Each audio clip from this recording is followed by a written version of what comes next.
পর্ব সংখ্যা _8। মাইক্রো গাড়িটা 10 হাত ডিস্ট্যান্স নিয়ে এগিয়ে আছে। বেশ দূরত্ব নিয়ে পেছনে থেকে মাহতিমের জিপ চলছে। ভোরের বাতাসটা স্নিগ্ধ শীতল হয়ে গা কাঁপিয়ে দিচ্ছে। পূবের সূর্যটা ধীরে ধীরে অন্ধকার চিরে উদিত হচ্ছে। রাস্তাঘাট বড্ড শান্ত, নীরব, নির্বিকার। কোথাও কোনো মানুষ নেই। রাস্তার দুপাশে ক্ষেতের পর ক্ষেত দেখা যাচ্ছে, মাঝে মাঝে চোখে পড়ছে খালের মতো জায়গা। রাস্তার কাছাকাছি টিনের ঘরবাড়িগুলো বড্ড ভুতুড়ে কায়দায় শান্ত হয়ে আছে। সবাই গভীর নিদ্রায় তলিয়ে আছে। গাড়ির বেগতিক স্পিডের জন্য রাস্তার ধারে ঘুমন্ত কুকুরগুলো চমকিত ভঙ্গিতে মাথা উঠিয়ে দেখছে। দুটো গাড়ি যখন সরু রাস্তা ছেড়ে বউবাজারের দিকে উঠল, তখন গাড়ির স্পিডটা যেন একটুখানি কমল। জিপে উঠার পর থেকে মাহতিম আনসারি যে একদম চুপ মেরে আছে, মেহনুর সেটা ভালোভাবে বুঝতে পারছে। এই লোকটা খুবই দক্ষপূর্ণ হাতে জিপের সমস্ত টেকনিক সামলাচ্ছে। চোখ দুটো শান্ত কঠোর হয়ে সামনের দিকে সজাগ হয়ে আছে। গাঢ় নেভি ব্লু টি শার্টটা আটসাট হয়ে গায়ে সেটে আছে, পরনের প্যান্টটা ধবধবে সাদা কালার পরেছে। চোখে কালো সানগ্লাস এবং হাতের বা কবজিতে স্মার্ট ওয়াচ পরা আজ। চুলগুলো জেল দিয়ে সেট করা। মুখের দাড়িও যেন কামিয়ে নতুন করে এসেছে, পরিষ্কার চকচকে ক্লিনকাট গাল দেখা যাচ্ছে। মেহনুর আর চোখে লক্ষ্য করল, লোকটা যেন একবারও বামে ফিরে তাকালো না। সেই বাড়ির উঠান থেকে গম্ভীর মুখে জিপে উঠল, তখন থেকে একটা কথাও জিজ্ঞেস করল না। স্বস্তিতে নিঃশ্বাস ছাড়ল মেহনুর। বাকি পথটা যদি এভাবে কাটে তাহলে শান্তিতে সেখানে পৌঁছাতে পারবে। কিন্তু এই মুহূর্তে প্রধান সমস্যা হলো, প্রচুর শীত করছে। ভোরের সকালটা গ্রামাঞ্চলে শীতের মতোই লাগে। কালো শাড়ি পরোয়া মেহনুর খুব সাবধানে পিঠের পেছনে দিয়ে আঁচল টেনে আনলো, সেই আঁচলটায় গা ঢেকে হাত দুটো ঢেকে নিল। কিন্তু এতেও যেন শীত নিবারণ হচ্ছে না। দুপাটি দাঁত শক্ত করে ঠোঁট কুঁচকে রইল মেহনুর। সিটে পিঠ লাগিয়ে মাথাটা পেছনে হেলিয়ে দিল। রাতের বেলা উপন্যাস পড়তে গিয়ে বেশ দেরি করে ঘুমিয়েছে, তাই নির্ঘুম থাকার কারণে জিপে উঠার পরপরই ঘুমের জন্য হাই তুলছে। মাহতিম সানগ্লাস পরা থাকলেও মেহনুরের কীর্তিকান সবই আর চোখে দেখছে। সানগ্লাসটা শুধুমাত্র ধুলো এড়ানোর জন্য হলেও বর্তমানে মেহনুরের চোখেও ধুলো মেরে দিচ্ছে। মেহনুর কি করছে না করছে সবই সরু দৃষ্টিতে চুপচাপ ভঙ্গিতে পর্যবেক্ষণ করছে। মাহতিম একবার চিন্তা করল, ওকে একবার সমস্যার কথা জিজ্ঞেস করবে কিনা, কিন্তু পরক্ষণে ওর ইগনোর আচরণ স্মরণ করে কোনো কথাই আর জিজ্ঞেস করল না। পথিমধ্যে মেহনুর চোখ বন্ধ করে ঘুমিয়ে গেছে, হাত দুটো ঘুমের জন্য শাড়ির খাবলে ধরা অংশটুকু ছেড়ে দিয়েছে। রাস্তার আঁকাবাঁকা ঝাঁকুনির জন্য বারবার বাদিকে রাস্তার পাশে মাথা হেলে যাচ্ছে ওর। মাহতিম ড্রাইভ করার সময় হুট করে বায় নজর দিতেই তাড়াতাড়ি ওর দিকে হাত এগিয়ে ধরল। মেহনুর ঘুমের ঘোরে কিচ্ছু টের পেল না তখন। আবারও সিটে মাথা লাগিয়ে শরীর ছেড়ে দিল। এদিকে ওর অবস্থা দেখে চিন্তিত হয়ে উঠল মাহতিম। বারবার ড্রাইভিং এর ফাঁকে ওর দিকে সতর্ক দৃষ্টিতে তাকাতে লাগলো। মেহনুর সিটবেল্ট বাঁধেনি, যদি গাটা একবার ছেড়ে দেয়, তাহলে এক্ষুনি চলন্ত জিপ থেকে রাস্তায় পড়বে। মাহতিম কয়েক মিনিট সময় নিয়ে চিন্তা করতে লাগলো, জিপের স্পিডটাও কমিয়ে এনে ওর দিকে নজর দিতে থাকলো। এক পর্যায়ে খুবই ধীরগতিতে জিপ থামিয়ে রাস্তার পাশে এনে রাখলো। স্টিয়ারিং এর উপর ডান হাত রাখা মাহতিমের বা হাতটা মেহনুরের মাথার দিকে। সেই বা হাতটা সরিয়ে এনে গাড়ির চাবিটা খুলতে লাগলো। মেহনুরের দিকে দৃষ্টি রেখে চোখ থেকে সানগ্লাস সরিয়ে ফেলল, ডান হাতে চশমার দুই ডাট বন্ধ করে সেটা অপ্রয়োজন হিসেবে সামনে রেখে দিল। এদিকে মেহনুর গভীর নিদ্রায় বিভোর হয়ে আছে, ভোরের স্নিগ্ধ পরিবেশে শরীর ছেড়ে ঘুমাচ্ছে। মুখটা বাদিকে ফেরানো বলে মাহতিম খুব সাবধানে ওর থুতনি ধরে ডানে ফেরালো। অমনেই সে লক্ষ্য করল, মায়াজালে আবদ্ধ করার মতো ঠোঁট দুটো আজ চকচক করছে। ডাগর ডাগর চোখ দুটোতে চিকন কালো রেখা যাচ্ছে, যেই রেখা চোখের শেষ প্রান্তে এসে সম্মোহন কায়দায় বেঁকে গেছে। আজ মেহনুর চোখে আইলাইনার লাগিয়েছে। কমলার উপর তেল বা জেল লাগালে যেমন চকচক করে ওঠে, মেহনুরের ঠোঁট দুটো তখন স্বর্ণরৌদ্রের ঝিলিক পেয়ে চকচক করছে। গালের তর্জমা এতটাই সূক্ষ্মভাবে করেছে যে, রুমাল দিয়ে ঘষা দিলেও সেই গালের কোনো পরিবর্তন দেখা যাবে না।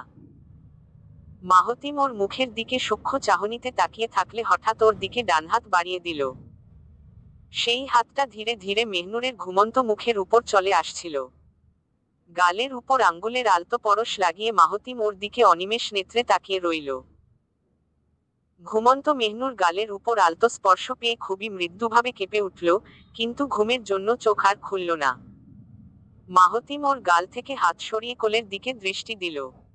শীতের জন্য আঙ্গুলের নখগুলো নীল হয়েছিল। মাহতিম সেই হাতের উপর তর্জনী ও মধ্যমা আঙ্গুল বসিয়ে চেক করতে লাগলো। আসলেই শরীর ঠান্ডা হয়ে আছে। গায়ে যেই শাড়িটা পরেছে সেটাও তেমন মোটা না। সুতির কালো শাড়ি, যার পাড়টা বেশ মোটা। মোটা পাড়টার রক্তজবার মতো লাল, সেই লাল রঙের উপর সোনালি বুননের কারুকাজ। মাহতিম ওর হাত থেকে আঙ্গুল সরিয়ে ওর মুখের দিকে তাকালো। যদি সামান্যতম অধিকার থাকতো, নিজের দেহে যতটুকু উষ্ণতা আছে সবটুকু বিলিয়ে দিয়ে শীত নিবারণ করে দিত। মাহতিম ওর মুখ থেকে দৃষ্টি সরিয়ে ছোট্ট নিঃশ্বাস ছাড়ল। সামনে তাকিয়ে দেখল, সৌভিকদের গাড়ি যথেষ্ট দূরে চলে গেছে। মাহতিম কিছু একটা চিন্তা করে আবার জিপে চাবি ঢুকালো। জিপটা যথাসম্ভব ধীরে স্টার্ট দিয়ে মেহনুরের ঘাড়ের পাশ দিয়ে বাম হাত ঢুকিয়ে দিল। ওর বাম হাতটা মেহনুরের বাম বাহুটা আলতো করে ধরল। ধরতেই জিপটা স্টার্ট দিয়ে চালাতে লাগালো মাহতিম। মেহনুরের গায়ে সিটবেল্ট বাঁধাটা সম্ভব না, ওর পিঠের পেছনে চাপা পড়ে আছে কালো বেল্টটা। তাই মাহতিম কায়দা করে ওর বাহুটা ধরে থাকলো, ডান হাতে স্টিয়ারিং ঘুরিয়ে গন্তব্যের উদ্দেশ্যে যাত্রা ধরল। মাইক্রোর মধ্যে ভীষণ রেগে আছে সাবির। সুরাইয়ার গালে ঠাস করে দুইটা চড় মারতে পারলে কলিজায় মারাত্মক শান্তি লাগতো। ওর মতো থার্ড ক্লাস মেয়ে আর হয় না। আগে জানলে জীবনেও এটাকে ট্যুরের জন্য আনতো না। সৌভিকও বিরক্ত মুখে ড্রাইভ করছে। ট্যুরের জন্য বের হয়েও মেজাজ চরম বিগড়ে আছে। নীতি অধৈর্য হয়ে ঘুমের জন্য মিথ্যা অভিনয় করছে। প্রীতি না পারতে ওর চাপাবাজির কথা গিলছে। শানাজ, সাবা কিছু বলতে পারছে না। সিয়াম, তৌফ, শামিক ও ফারিন নিজেদের মধ্যে ফোনের কনভারসেশন চালাচ্ছে। ফারিন মেসেজের বার্তায় বলল, ভাই আর টলারেট করতে পারছি না। মিথ্যা বলারও একটা লিমিট থাকে। এই মেয়ে তো সেই লিমিটও লাথি মেরে সরিয়ে দিয়েছে। কিছু করো ব্রো। ফারিনের অবস্থা পড়ে সবার আগে তৌফের মেসেজ আসলো। বিশ্বাস কর ফারিন, আমি আগে জানলে ওরে বাথরুমের মধ্যে আটকা আসতাম। কিন্তু তৌফ এটুকু মেসেজ পাঠাতেই বাকি মেসেজটুকুর জন্য টাইপ করতে থাকলো। কিন্তু ততক্ষণে সিয়াম দুটো রাগের ইমোজি পাঠালে তৌফ টাইপিং বন্ধ করলো। আর সঙ্গে সঙ্গেই ভীষণ রাগ দেখিয়ে গোজগোজ ভঙ্গিতে সিয়াম বলল, আমি বিসমিল্লাহ বইলা ওরে গুয়ের টাঙ্কি বরাবর লাথি মারতাম। এরপর যেই বিশ্রী অবস্থাটা হইতো ওইটা সুন্দর কইরা ক্যাপচার করতাম। সিয়ামের কথায় ঠোঁট টিপে হাসল সবাই।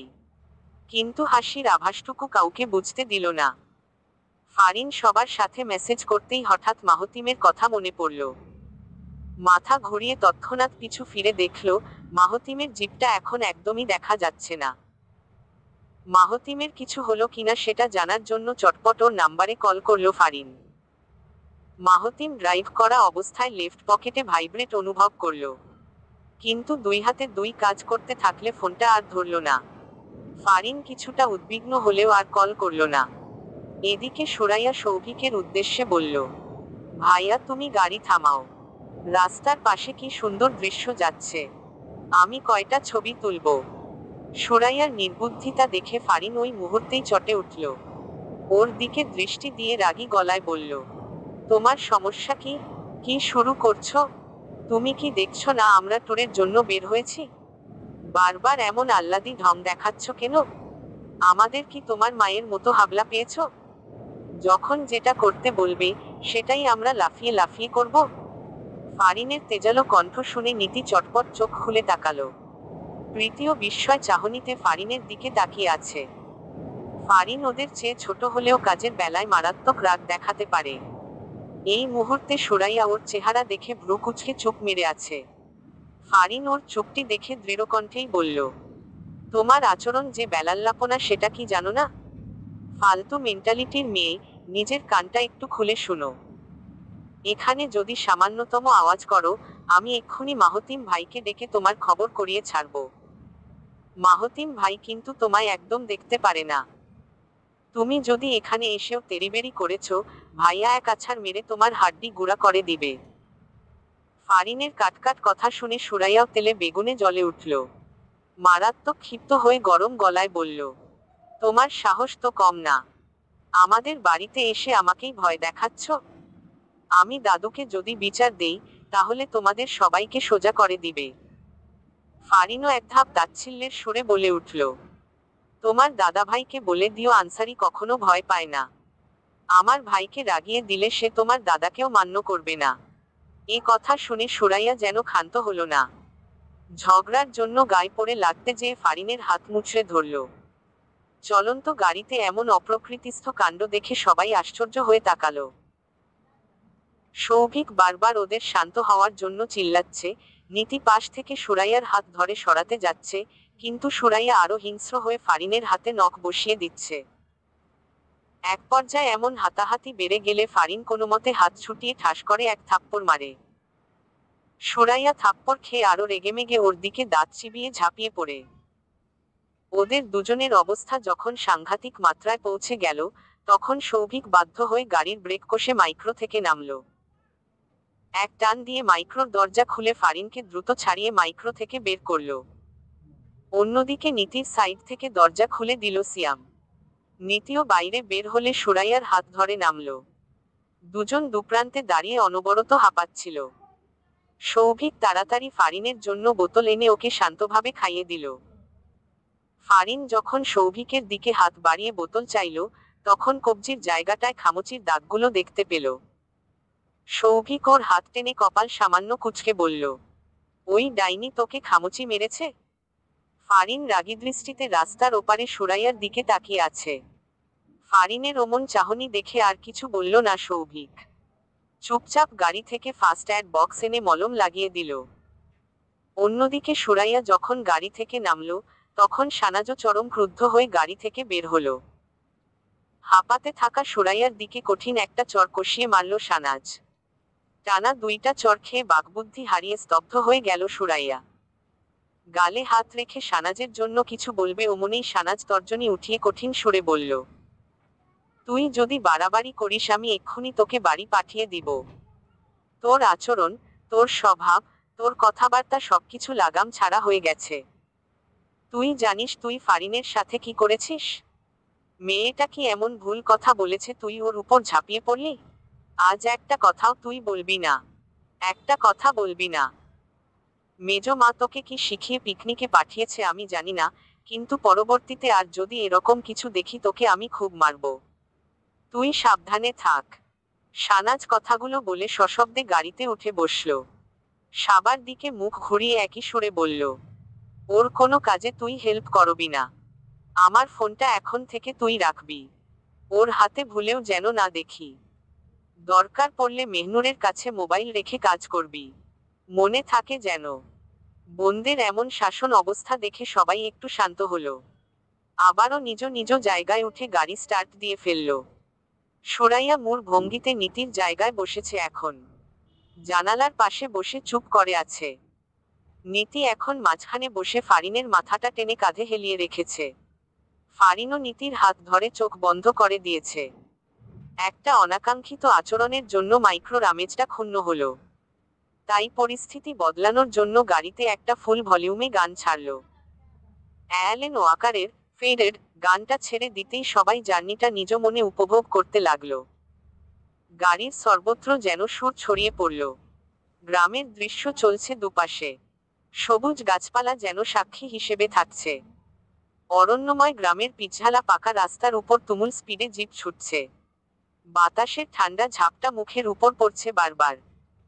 রাস্তায় যতবার বাঁক নিতে হয়েছে, ততবারই ধরতে হয়েছে ঘুমন্ত মেহনুরের বাহু। 5 আঙ্গুলে হালকাভাবে চেপে ধরতেই পায়ের নিচ থেকে কতবার সমস্ত শরীর শিরশির করে উঠেছে, সেই জ্ঞানটুকু নেই মাহতিমের। অদম্যভাবে নিজেকে সামলানোর চেষ্টায় মেহনুরের দিকে তাকানো বন্ধ করেছে। বারবার নিজের মনে আওড়ে যাচ্ছে, আর মাত্র কিছুক্ষণ ডুড।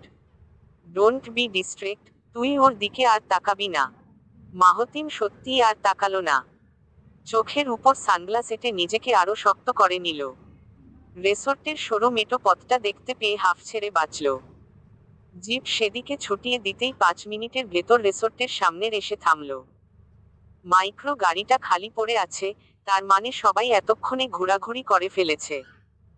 মাহতিম এবার মেহনুরের দিকে মুখ ফিরিয়ে তাকালো। ঘুমন্ত মেহনুরকে জাগাতে গিয়ে উচ্চশব্দ আর করল না। চুপচাপ ওর মুখটার দিকে ধীরেসুস্থে এগিয়ে গেল, চোখের সানগ্লাসটা মাথায় বসিয়ে মেহনুরের বাহু থেকে হাত সরাতে লাগলো। খুবই সাবধানে ওর ঘাড়ের পেছনে দিয়ে হাত বের করে আনলো। পুরো হাতটা মারাত্মক ঝিমঝিম করছিল ওর।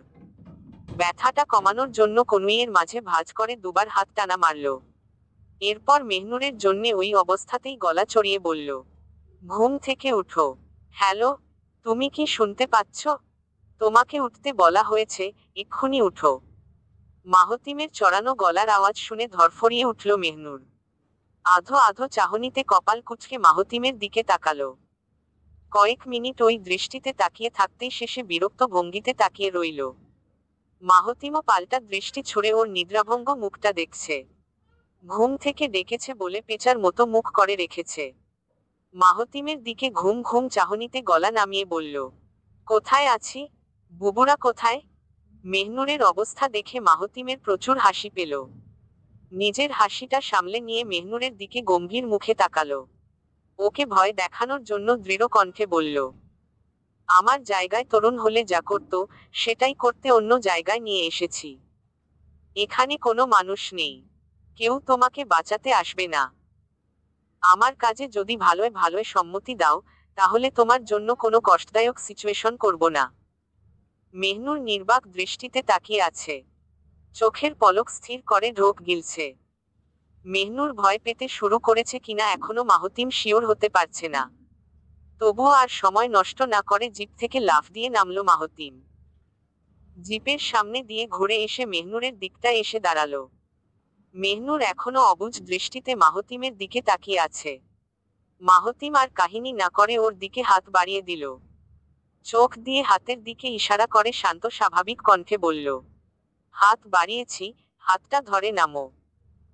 যদি একটু অবাধ্যতা করো, তাহলে এই হাত দিয়েই আনএক্সপেক্ট কাণ্ড ঘটিয়ে ফেলবো। মেহনুর আবারও ঢোক গিলল। জিহ্বার আগাটা দিয়ে ঠোঁট সামান্য ভিজিয়ে নিল। দৃষ্টিন্ত করে হাতের দিকে তাকিয়ে খুব সাহস করে কোল থেকে হাত উঠালো। মেহনুরের নরম হাতটা আরো একবার ধরার জন্য প্রচণ্ড উৎকণ্ঠায় নিঃশ্বাস ভারী হচ্ছিল মাহতিমের। নিজের ভেতরকার অবস্থা কাহিল হয়ে গেলেও অনর অবস্থায় অটল হয়ে রইল সে। মেহনুর নিরুপায় হয়েই হোক বা মাহতিমের ভয়ের চোটে, সে নিঃশব্দে মাহতিমের হাতটা প্রতিটি আঙ্গুল দিয়ে আঁকড়ে ধরল। নামার জন্য সমস্ত ভর মাহতিমের শক্ত হাতের উপর ছেড়ে দিতেই মাহতিমের প্রশস্ত বুকটা অজানা প্রাপ্তিতে দুমড়ে মুচড়ে এলো। সাথে সাথেই তুমুল উত্তেজনায় বুকভর্তি লম্বা নিঃশ্বাসের টান পড়ল মাহতিমের। তাড়াতাড়ি নিজেকে সংবরণ করার জন্য নিঃশ্বাস টেনে সেটা নিঃশব্দে ছেড়ে দিতে লাগলো। বিশাল রেসর্টটা গাছপালা দিয়ে আবৃত। রাস্তাগুলো সবুজ ঘাস দ্বারা বিস্তৃত। জায়গাটা সম্পূর্ণ কোলাহলমুক্ত এবং পুরোপুরি জনশূন্য। সবাই যখন ঘুরে ঘুরে পুরো রেসর্ট দেখে ফেলল, তখন দুপুরের তপ্তময় সূর্যটা মধ্য গগনে ঠাঁই নিল। দুপুরের খাবার তৈরিতে ম্যানেজার এসে মেনু নিয়ে গেল, সেই সঙ্গে গোসলের জন্য সবকিছু দেখিয়ে গেল। রেসর্টের ভেতর 8টা কটেজ, প্রতিটি কটেজে 2টো করে রুম আছে। মাঝখানে খোলা সবুজ মাঠ, ডানদিকে সারিবদ্ধ 3টা কটেজ রয়েছে। ছেলেরা আলাদা ভাবে থাকার জন্য দূরের 3টা কটেজ পছন্দ করল। মেয়েরা নিজেদের জন্য অপোজিট দিকের 5টা কটেজে চলে গেল। সবাই নিজেদের রুম গুছিয়ে আলমারিতে কাপড় তুলে গোসলের জন্য বের হলো। মাঠের মাঝখানে দুই পক্ষ উপস্থিত হলে সৌভিক সবার আগে চঞ্চল মুখে বলল, তোমরা সাঁতার জানো? চলো পানিতে নামি। সৌভিকের উত্তেজনায় পানি ঢেলে বাধা দিয়ে বলল মাহতিম, একদম না। আজকে জার্নি করেছিস, আজকেই পানিতে নামার কথা উঠাবি না। গোসল সেরে সবাই রুমে যেয়ে রেস্ট নিবি। অ্যাটলিস্ট কাল পানিতে নামার চিন্তা করবি। মাহতিমের কথার উপর কেউ স্পর্ধা দেখাতে পারল না। এখানে বাথরুম সংখ্যা মাত্র 2টা, তাও 2টো বাথরুম একসাথে সেট করা। কাজেই বাথরুমের জন্য ভোগান্তিতে একটু হলেও পড়তে হলো। সবাই লাইন ধরে গোসলের জন্য সিরিয়াল লাগিয়ে বসল। সেই সিরিয়াল মোতাবেক মাহতিমের সিরিয়াল লাস্টে এসে ঠেকল। মাহতিম খুবই শান্ত মুখে বলে দেয়, গোসল নিয়ে তাড়াহুড়ো নেই, কাজেই ঠিকঠাক মতো সবাই যেন গোসল সেরে নেয়। রুমে এসে বিছানার উপর ক্লান্ত দেহ রাখল মাহতিম। চোখ দুটো বন্ধ করে কপালের উপর কবজি তুলে রাখল। পিলপিল করে সময় চলে যেতেই গোসলের জন্য মাহদি ওকে ডাকতে এলো। মাহতিমকে ঘুমন্ত অবস্থায় বিছানায় দেখে মাহদি না ডেকেই বাইরে চলে গেল। বাইরে গিয়ে সাবিরকে বলল, মাহতিম এখন ঘুমাচ্ছে, কেউ যেন এখন ভাইয়াকে না ডাকে। তেজিমো সূর্য তেজ হারিয়ে পশ্চিম আকাশে হেলতে লাগলো। চারদিকের তাপদাহ অনেকখানি কমে গেল। গোলাপি রঙের স্নিগ্ধ পর্দায় পুরো নীল আকাশ ঢেকে গেল। পাখির কলরবে মুখর হলো রিসোর্টের পরিবেশ, গাছগুলোতে প্রচুর পাখি ডানা ঝাপটানি দিচ্ছে। বিকেলের আজানটা শেষ হতেই সৌভিক নীতি সানাজরা নদী তীরে ঘুরতে গেছে। মাহদি নিজমনে ঘুমন্ত মাহতিমের পাশে সিওসি খেলছে। অনেকক্ষণ পর মাহতিমের ঘুমের রেশ পাতলা হলো। চোখের উপর থেকে হাত সরিয়ে ধীরে ধীরে চোখের পাতা খুলল। ছোট ছোট চোখে চারপাশে তাকাতেই আধো অন্ধকারে জানালার পাশে মাহদিকে দেখতে পেল। সেই ঘুম জড়ানো শান্ত কণ্ঠে মাহতিম ওর উদ্দেশ্যে বলল, তুই আমার রুমে কি করছিস? মাহদি পেছনে থেকে কণ্ঠ শুনে তড়িৎ গতিতে মাথা ঘুরালো। ও পেছনে ঘুরতেই মাহতিম দুহাতের তালুতে ভর দিয়ে শোয়া থেকে উঠে বসল। মাহদির হাতে নিজের মোবাইল ফোনটা দেখে আবার প্রশ্ন ছুড়ে বলল, তুই ওদের সাথে ঘুরতে যাসনি? মাহদি ড্যাব ড্যাব করে ভাইয়ের দিকে তাকিয়ে থাকলো। মাহতিমের দিকে সম্পূর্ণ ঘুরে সিওসি খেলা স্টপ করে ফোনটা ওর দিকে এগিয়ে দিল। স্বাভাবিক সুরে প্রসন্ন ভঙ্গিতে বলল, তুমি একা রুমে থাকবে দেখে আমি ওদের সাথে যাইনি। ধরো মোবাইল ধরো। ব্যালেন্স নেই, টাকা ভরে ফোনটা আবার 2 মিনিটের জন্য দিও। ভ্রু উঁচিয়ে তীক্ষ্ণ দৃষ্টিতে তাকালো মাহতিম। ফোনের ব্যালেন্স শেষ করে আবার গেম খেলার জন্য হুকুম করছে। কিন্তু সেই কথাটা দূরে ঠেলে বর্তমানে ওর উদার অবস্থা দেখে বিস্মিত হলো। দুই চক্ষু দিয়ে ওর আপাদমস্তক বুলিয়ে কৌতূহল গলায় বলল, তোর ভেতরে এত দরদ আসলো কিভাবে? মাহদি ওর হাতটা টেনে ঘায়ের জায়গাটা দেখিয়ে বলল, তুমি হাতের জন্য খাবার খেতে পারো না ভাইয়া, তাই খাইয়ে দেওয়ার জন্য বসে আছি। তোমাকে খাইয়ে দিয়ে আমি ওদের কাছে চলে যাব। মাহতিম নিজের হাতের দিকে তাকিয়ে চুপ হয়ে গেল। এইটুকুনি মাহদি ভাইয়ের জন্য অপেক্ষা করছে, কখন ভাইকে খাইয়ে দিবে সেটার জন্য ঘোরাও বন্ধ রেখেছে। মাহতিম কিছু বলল না, ছোট্ট একটা নিঃশ্বাস ছেড়ে বিছানা থেকে নামতে লাগলো। ফ্লোরে দুপা ফেলে দাঁড়িয়ে যেতেই মাহদির উদ্দেশ্যে বলল, তুই ওদের কাছে যা, আমার হাতে কোনো ব্যথা নেই। তাছাড়া এখনো আমি গোসল করিনি, আমি এই মুহূর্তে খাবো না। তুই ওদের কাছে যে ঘোরাঘুরি কর, যা। মাহদি অটলভাবে বলে উঠল, আমি যাব না। তুমি গোসল করো, আমি মেহনুর আপুর কাছে যাচ্ছি। তোমার গোসল শেষ হলেই ম্যানেজার বেটাকে খাবার আনতে বলে দিব। মাহতিম ভ্রু কুঁচকানো অবস্থায় মৃদু হাসল। সেই হাসিতে গোসলের জন্য কাপড় নিয়ে বেরিয়ে গেল। এদিকে সৌভিকরা নদীর পাড়ে বসে গোল আড্ডা বসিয়েছে। সোরাইয়াকে নিয়ে সানাজ সাবা অন্যদিকে বসেছে। এটা নিয়ে প্রথমে দ্বিমত যুদ্ধ চললেও পরে নীতির কথায় দুই দল আলাদা হয়ে বসেছে। এই সুযোগে ফারিন মিলে কটেজের জন্য প্ল্যান বানানোর প্রস্তাব দিল। সামির এবার নিচু সুরে সবার উদ্দেশ্যে বলল, এবারের প্ল্যান কিন্তু ক্রিটিক্যাল হবে, সবাই একটু বেশি সতর্ক থাকবে। মাহতিম ভাইয়ের কান যে খরগোশের মতো সজাগ, আর বিড়াল মতো তীক্ষ্ণ, এটা সবাই জানো। ভাইয়ের চোখে ধুলো দেওয়াটা চারটিখানি ব্যাপার না। যে করেই হোক, মেহনুরকে এবার ভাইয়ের দিকে ঠেলতে হবে। ভাইয়ের অবস্থা দেখে যা বুঝলাম, সে মোটামুটি লাইনে এসে গেছে। এখন শুধু পোল্ট্রি মুরগির ভেতর কাঁপন ধরিয়ে দিলেই কাজ ফিনিশ। এটার জন্য মেহনুরকে এখন ধাক্কা মেরাই ভাইয়ের কাছে পাঠাতে হবে। কথার মাঝখানে দাড়ি বসিয়ে নীতি প্রশ্ন করে বসল, মাহতিম ভাইকে দুচোখে দেখতে পারে না মেহনুর? একটাবার চিন্তা কর, মাহতিম ভাইয়ের বডি দেখে স্বামীকের এক্স পর্যন্ত বেহায়া হয়ে গেছিল। কতদিন ভাইয়ের পিছে ঘুরঘুর করেছে অথচ পাত্তা পায়নি। আর এদিকে সামনাসামনি ওপেন চেস্ট দেখার পরও মেহনুরের মধ্যে ফিলিংস আসেনি। নীতির কথার যুক্তি টেনে তোফ খুব সিরিয়াস ভঙ্গিতে বলল, মেয়েদের পটানোর জন্য লুইচ্ছা মার্কা কাণ্ড করতে হইব। আমি খালি আশ্চর্য হই, এই শালা মাহতিম চুতুমরানি এত ভদ্র সাইজা আছে কেন? শালা তো এক নাম্বার খাচ্চর। আড্ডায় থাকলে কি দুষ্টু মার্কা কথা বলতো, লজ্জায় আমি নিজেই উইঠা যাইতাম। ওই বান্দা সুন্দরীখানায় একেবারে সাধু সাইজা গেছে, এগলা ভাবতেও বুকটা ব্যথা করতাছে ভাই। তৌফের কথায় চিন্তিত ভঙ্গিতে মাথা নাড়ালো সৌভিক। অন্যমনস্ক সুরে ভাবুক স্টাইলে বলল, মাহতিম তো চরম অসভ্য, কিন্তু ওইরকম উগ্র অসভ্যতামি ও করে না। এখানে যেই রূপ দেখতেছি এটা আসলেই মানা যায় না। ও কি ট্রাম কার্ড ফেললো নাকি? আমি আসলেই বুঝতে পারছি না। মাহতিম যদি চালাকি করে সিরিয়াসলি সেটা ধরা বুঝার বাইরে। কোনো সুযোগই সেটা টের পাওয়ার। হঠাৎ সৌভিকের পিঠে দুম করে কিল মারল সিয়াম। ভ্রুদুটো মারাত্মক কুঁচকে বিরক্ত মুখে বলল, কাঠের খড়ম দিয়া যদি তোদের ঘিলুটা পাড়াইতে পারতাম। তোরা কি এইখানে চুলের প্ল্যানিং করতে বসছস? মাহতিম কি করতাছে, কি করব ওগলা ভাইবা কাজ আছে? মেইন পয়েন্টে আইসা প্ল্যান বানাইতে পারোস না? শালা খবিশের দল। সিয়ামের কথা শুনে এবার সবাই ভ্রু কুঁচকে তাকালো। মনে মনে সবাই ক্ষুব্ধ হয়ে গেলেও সবাইকে চুপ করিয়ে দিয়ে তোফ মুখ খুলল, আমার প্লাস্টিকের জুতা যদি তোর মেইন পয়েন্টে মারি, জানোস তো কি হইব? এক্কেবারে গলাকাটা মুরগির মতো দাপাইতে থাকবি। সিয়াম সাথে সাথে বাম ভ্রু উঁচু করে তীক্ষ্ণ সুরে বলল, বল দিয়া ক্রিকেটের স্ট্যাম্প ফালাইতে পারে না, হাবলাকান্ত আইসে মেইন পয়েন্টের টার্গেট শিখাইতে। ওরে বা তারা চিহ্ন, মুখটা খারাপ করাইস না। তুই এ পিনিক উঠলে কি করস, উইটা আর বাচ্চাগুলার সামনে বললাম না। এখন মাহতিমের হিসাব ধর, ওর ক্যালকুলেশন মিলা। সিয়ামের কথায় ফসে উঠলেও সৌভিক তোফকে থামতে বলল। তোফ চুপ করে প্রীতির দিকে তাকিয়ে জিহ্বাটা আলতো ভিজিয়ে নিল। শুষ্ক কণ্ঠে ঢোক গিলে স্বাভাবিক সুরে বলল, আজকের দিনটা ড্রপ যাক। আপাতত কিছু করিস না। ও একটু অ্যাডজাস্ট করুক, কাল দুপুর থেকে কাহিনী শুরু করলে বেস্ট হয়। আমার মাথায় সলিড বুদ্ধি এসেছে, রাতে সবার সাথে আলাপস করতে বসবো।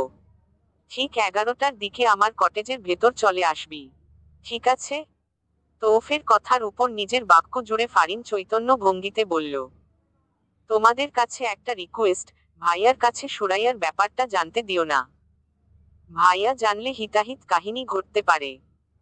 আপাতত এটা স্কিপ করো, আর শানাজ আপুদের বলে দাও তারাও যেন ভাইয়ার কাছে গোপন করে। সবাই একসঙ্গে মাথা দুলিয়ে হ্যাঁ জানালো। এরপর অন্য ব্যাপার নিয়ে আলোচনা চলতে থাকলো। এদিকে শানাজ করা করে সুরাইয়াকে শালীনতা বুঝিয়ে দিচ্ছে, কিভাবে 3টা দিন সবার সাথে ভালোভাবে কাটাবে অক্ষরে অক্ষরে শিখিয়ে দিচ্ছে। শেফালি ওকে যা যা আবোলতাবোল বুঝিয়েছে, সবকিছু মাথা থেকে ঝেড়ে ফেলার চেষ্টা করছে। কিন্তু মনে মনে সুরাইয়া খুবই বিরক্ত হচ্ছে। এসব অহেতুক কথা শোনার চাইতে কটেজে ফিরে শুতে ইচ্ছে করছে। শানাজের কথায় প্রচণ্ড অধৈর্য হয়ে শেষমেশ সুরাইয়া অভিনয় করে বলল, বুবু আমার মাথা টলছে, আমি একটু ঘুমাতে যাই। তোমরা ওদের সাথে আড্ডা দিতে থাকো, আমি কটেজে ফিরে যাই। ওখানে মেহনুর তো আছে, তাই চিন্তা করতে এসো না। আমি গেলাম হ্যাঁ। শানাজের কোনো উত্তর না শুনেই ছুটে গেল সুরাইয়া। ওর কটেজটা সবার সাথে দ্বিতীয় রুমটায় ফিক্সড করা। সুরাইয়া সেখানে পৌঁছতেই আবার শয়তানি বুদ্ধির জন্য ছেলেদের কটেজের দিকে তাকালো। ফাজলামি করার জন্য দাঁত বের হাসি দিতেই পা টিপে টিপে ছেলেদের কটেজের দিকে গেল।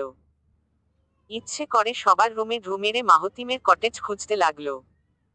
কিন্তু প্রথম কটেজের প্রথম রুম যে মাহতিমের ছিল, সেটা একটুও ধরতে পারল না সুরাইয়া। শেষ দিক থেকে চেক দিতে দিতে মাহতিমের কটেজে চলে আসলো, ওর রুমের দিকে চুপি দিতেই অন্ধকার আবিষ্কার করলো। রুমে যেটুকু আলো দেখা যাচ্ছিল, সেটুকু অবশ্যই স্পষ্ট দেখার জন্য যথেষ্ট না। তাছাড়া সূর্যের আলো পশ্চিমে হেলে পড়েছে, তাই চারদিকে অন্ধকার আচ্ছন্ন করেছে। সুরাইয়া মাহতিমকে একাকী দেখার জন্য মিটিমিটি হাসি দিয়ে কোমরের কাছে 2 হাত বেঁধে ভেতরে পা দিল। অন্ধকার রুমে আরেকটু ঢুকে চারিদিকে সরু চোখে দেখতে লাগলো। কিন্তু তখনই পেছনে থেকে রুমের দরজা আটকানোর শব্দ হলো। সুরাইয়া চমকে গিয়ে যেই পেছনে ঘুরে তাকালো ততক্ষণে ও অন্ধকার রুমে বন্দি হয়ে গেল। বিকট চিৎকার দিয়ে অন্ধকারকে ভয় পেয়ে হাউমাউ করে কাঁদতে লাগলো সুরাইয়া। রেসর্টের রুমগুলো এত শক্ত ও মজবুত, সেখান থেকে একটা আওয়াজও অপর প্রান্তে গেল না। দরজা থাবাতে থাবাতে সুরাইয়া আরো চিল্লিয়ে কাঁদতে থাকলো। ওই মুহূর্তেই দরজার বাইরে মাহতিম দাঁড়িয়েছিল। পকেটে দুহাত গুজে নিষ্ঠুর ভঙ্গিতে প্রতিটা চিৎকার শুনতে লাগলো। কিছুক্ষণ ক্ষোভ দৃষ্টিতে তাকিয়ে থেকে ঘাড়ের ব্যায়াম হিসেবে অদ্ভুত কাজ করল। মাথাটা ধীরগতিতে একবার ডানে, আরেকবার বামে কাত করল। সেদিন এভাবেই একটা মেয়েকে রুমে আটকে দিয়েছিল, এভাবেই ওই মেয়েটা দরজা খোলার জন্য অনুনয় করেছিল, বারবার জঘন্য স্পর্শের কবলে পড়ে নিজেকে অসহায় ভেবেছিল। প্রতিটা অশ্রুফোঁটা ঝরো করে দুগাল বেয়ে ভিজে যাচ্ছিল। সে ছাড়া পেয়ে নিস্তেজ শরীর নিয়ে সত্য গোপন করে ফেলল। সেই জঘন্য সত্য আপন দাদাভাইও জানতে পারল না, নিজের নারী ছেঁড়া মায়েরও দোকানে শোনার সুযোগ হল না। আজ কিভাবে মুখ্য অপরাধীকে শাস্তি দেওয়া হচ্ছে, কিছুটা অন্য কায়দায়, কিছুটা অন্য ভঙ্গিতে। আর সেই দৃশ্যের মতো আজ কিছুটা স্থান চেঞ্জ হয়েছে। সেদিন সুরাইয়া বাইরে দাঁড়িয়ে উপভোগ করেছে, আজ সেই জায়গায় মাহতিম দাঁড়িয়ে তৃপ্তির শ্বাস টানছে। তরুণের কাছ থেকে প্রতিটা স্বীকারোক্তি পুনরায় স্মরণ করছে, সেই দগ্ধ পীড়িত বুকের যন্ত্রটা আজও বেকাবু স্পিডেই চলছে। আজ সুরাইয়ার জায়গায় অন্য কোনো ছেলে হলে ব্রেনে দুটো বুলেটও ঢুকিয়ে দিত নিঘাত। এখনো হিসাব বাকি। মাহদির ভাষ্যমতে আরেকটা হিসাব নেওয়া এখনো বাকি। চলবে। বন্ধুরা, গল্পটি কেমন লাগলো কমেন্ট করে অবশ্যই জানাবেন। আপনাদের ভালোবাসা দিয়ে চ্যানেলটি সাবস্ক্রাইব করে রাখুন। গল্পের পরের অংশ পেয়ে যাবেন। ধন্যবাদ।